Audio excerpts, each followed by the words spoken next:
A very good morning to everyone. I am Anuj Tomar and I welcome you on this online platform. Dear students, we are continuing the topic the Malgudi Cricket Club, and we have seen the brief introduction of the writer, and apart from it we have also seen the summary of this chapter as far as its explanation is concerned. तो दो episode हम लोग कर चुके हैं। एक तो हमारा अलग हुआ था, वो तो राइटर से रिलेटेड था, तो 3 टोटल लगभग इस एपिसोड इसके हो चुके हैं। आज हम लोग 4th एपिसोड यहाँ पे देखने वाले हैं। तो इसमें देखिए, it would be better to have a long list to select from, यानी कि कहा कि ये जो लॉन्ग लिस्ट है हमारे पास, जो क्रिकेट टीमें बनाने वाले हैं उसकी लिस्ट में कई नाम्स हैं। उसमें जैसे आप देखिए इसमें दिया है, it would be better to have a long list to select from, we shall underline jumping star. Jumping stars को इन्होंने प्रेफरेंस दिया है, एमसीसी को प्रेफरेंस दिया है, और स्पेशल कंसिडरेशन मतलब इनके लिए है कि ये नाम अच्छे हैं। Swaminathan remained thoughtful and started friends 11 के बारे में यहाँ पे ये बात कर रहे हैं, जंपिंग स्टार्स की बात कर रहे हैं, ठीक है। I have friends union here already, Rajam said. राजम ने कहा कि फ्रेंड्स यूनियन तो हमारे पास ऑलरेडी यहाँ पे है, कोई प्रॉब्लम नहीं है। फिर देखिए, पॉइंटिंग टू द लिस्ट की तरफ इशारा करते हुए इन्होंने ये कहा।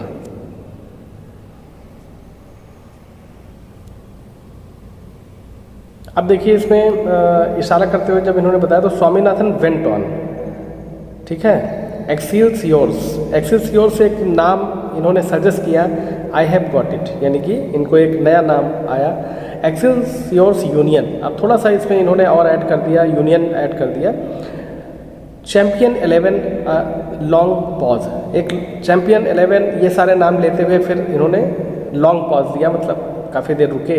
Are you dried up, Rajam asked. Rajam ने कहा कि क्या बस अब इतने ही हो गए? ड्राइड अप का मतलब ख़त्म हो, आपकी एनर्जी ख़त्म हो गई, अब दूसरे नाम तो नहीं लेने हैं। No, if Mani were here he would have suggested a few more names. कहा कि नहीं, मुझे तो नहीं, लेकिन अगर मनी यहाँ पे होता तो वो कुछ और नाम बताता या सजेशन देता। चैम्पियन 11 की तरफ इशारा करते हुए कि मतलब ये नाम अच्छा है। You have just said it, अभी जैसे तुमने कहा। विक्ट्री यूनियन 11, जैसे कि विक्ट्री यूनियन 11, यानी कि यहाँ पे both the characters are in great dilemma, यानी कि असमंजस की स्थिति में है, अभी ये नाम डिसाइड नहीं कर पा रहे हैं क्योंकि इनके पास ऑप्शंस बहुत सारे हैं। दिस इज़ वेरी गुड, ये तो बहुत अच्छी बात है। I think it is very very good, people would be afraid of us. कहा कि ये सारे नाम जो हैं, अगर इनमें से हम कोई एक अच्छा सा नाम ले लेते हैं तो जो लोग हैं वो हमसे डरेंगे। He held the list before him and read the names with great satisfaction. और फिर नाम लिस्ट निकाली और नाम वहीं पे पढ़ना शुरू कर दिया, और विद ग्रेट सेटिस्फैक्शन, आराम से। He had struggled hard on the previous night to get a few names.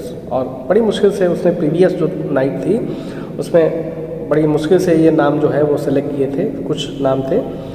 But only friend union and excel सिरोस kept coming till he felt fatigue. अब नाम तो बहुत है, लिस्ट बड़ी लंबी है, तो फ्रेंड्स यूनियन और एक्सिल सियोरस जो नाम है ये आखिर में आए, जब तक फैटिग का मतलब होता है एक प्रकार से लॉस ऑफ एनर्जी, ठीक है। But what a lost of names Swaminathan was able to reel off. अब बहुत ज़्यादा ये नाम नहीं ले पा रहे थे, काफ़ी चीज़ें डिस्कस हो चुकी थी already. Can you meet me tomorrow evening, Swami से कहा कि क्या तुम जो है कल शाम को मिलोगे। I shall get money down, let us select a name. तो I shall get money down, यानी कि मनी को वहाँ पे लेके आएंगे और हम लोग नाम वगैरह सब सेलेक्ट करेंगे। After a while Swaminathan ask, फिर थोड़ी देर बाद स्वामीनाथन ने कहा, look here, do you think we shall have to pay tax और something to the government when we started the team। अब यहाँ पे देखिए टैक्सेस की बात हो रही है। although the city Malgudi is artificial, Malgudi जो नाम रखा है आर.के. नारायण ने, ये आर्टिफिशियल है, ये कहीं ऐसा कोई सिटी नहीं है। लेकिन उस समय चूँकि हम लोग अंग्रेज़ों के गुलाम थे, तो जाहिर सी बात है हर चीज़ पे हम लोगों को टैक्स देना पड़ता था। तो अगर यहाँ पे देखिए ये बच्चे आपस में बात कर रहे हैं कि अगर हम लोग टीम बनाएंगे तो क्या इसके लिए हमको गवर्नमेंट को टैक्स पे करना पड़ेगा, ये यहाँ पे मतलब एक आर्ट जो आर के नारायण है उन्होंने रियलिटी यहाँ पे शो की। हालांकि ये बिल्कुल आर्टिफिशियल या एक प्रकार से आप कह लीजिए कि the characters are no more in existence, character नहीं है, कोई ऐसा कैरेक्टर नहीं है, कोई ऐसी जगह भी नहीं है, लेकिन फिर भी जो सच्चाई है यहाँ पे ये दिखाई है, क्योंकि हम लोगों को बहुत सारे टैक्सेस पे करने पड़ते थे। तो यहाँ पे भी बताया गया है कि tax for something to the government when we start the team, क्या हम जब टीम शुरू करेंगे तो हमको टैक्सेस देने पड़ेंगे, यहाँ पे ये बात हुई। The government seems to tax everything in this world.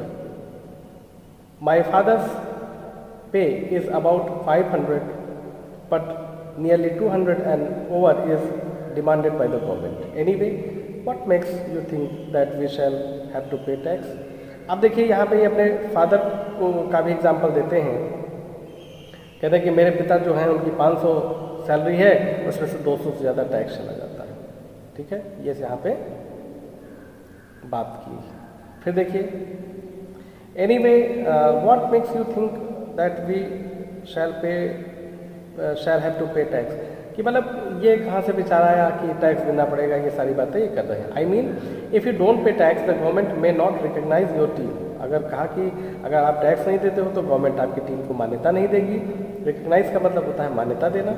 और it's name and 100 other teams में टेक द सेम नेम। और अगर आप टैक्स नहीं देते हो तो आपका नाम कोई और भी रख लेगा। It might lead to all sorts of complications. और ये सब जो चीज़ें होंगी इससे परेशानी ही होगी, इससे प्रॉब्लम्स भी आएंगी। Suppose we have 2 names asked Rajan. Rajan ने कहा कि सपोज अगर हमारे 2 नाम हो, इट इज़ नॉट डन, मतलब ऐसा तो नहीं हो सकता। I know lot of team that have 2 names.